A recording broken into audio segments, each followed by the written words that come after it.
Hello friends, welcome to my channel. இன்றைக்கி மிளகு இறால் வறுவல் எப்படி செய்கிறது அப்படின்ற வீடியோவை தான் உங்க கூட ஷேர் பண்ணுறேன். இது ரொம்பவே ஈஸியாக 15லேருந்து 20 நிமிஷத்துக்குள்ளே செஞ்சிடலாம். இப்போ வாங்க எப்படி பண்ணுறதுன்னு பார்க்கலாம். 1/4 கிலோ இறாலை வாஷ் பண்ணி வச்சுருக்கேன். கூடவே 1/4 டீஸ்பூன் மஞ்சள் தூள், 1/2 டீஸ்பூன் அளவுக்கு தனி மிளகாத்தூள் சேர்த்துக்கோங்க. தேவையான அளவு உப்பு சேர்த்துக்கோங்க. இது கூடவே 1/4 டீஸ்பூன் இஞ்சி பூண்டு பேஸ்ட் சேர்த்துக்கோங்க.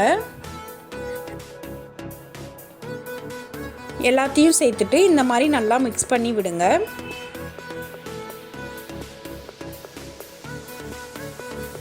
இப்போ இதை 15 நிமிஷம் அப்படியே ஊற வச்சிடலாம். இப்போ செய்ய ஆரம்பிக்கலாம். 3 டீஸ்பூன் ஆயில் சேர்த்துக்கோங்க. ஆயில் நல்லா சூடானதும் 1/4 டீஸ்பூன் சோம்பு தட்டி வச்சுருக்கேன், அதை சேர்த்துருக்கேன். அது கூடவே கொஞ்சமாக கருவேப்பிலை சேர்த்துக்கோங்க. இப்போ இதில் நம்ம ரெடி பண்ணி வச்சுருந்த இறால் சேர்த்துக்கலாம். இறாலை சேர்த்துட்டு ஒரு 2 நிமிஷம் அப்படியே விட்டுருங்க. அதுக்கப்புறம் அந்த ஆயில்லையே நல்லா மிக்ஸ் பண்ணி விடுங்க.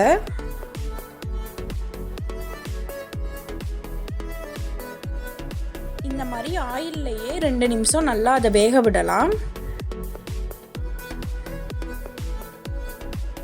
ஸ்டவ்வை லோ ஃப்ளேம்லேயே வச்சுக்கோங்க.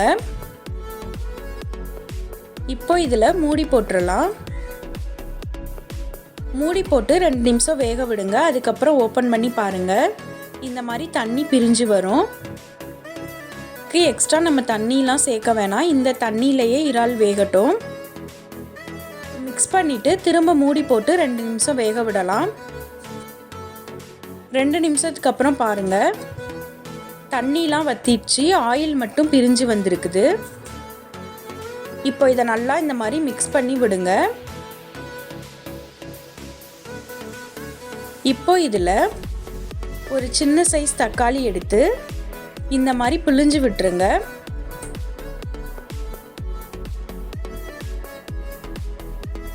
இது கூடவே கொஞ்சமாக கருவேப்பிலை சேர்த்துக்கோங்க.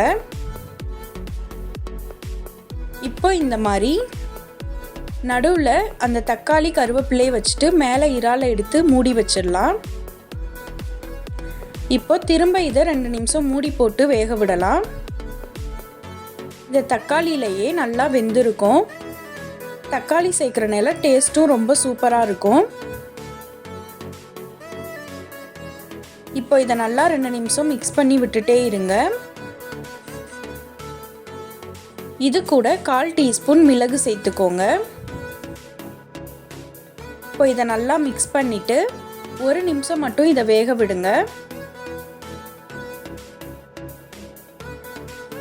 1 நிமிஷம் வெந்ததுக்கப்புறம் ஸ்டவ் ஆஃப் பண்ணிடலாம்.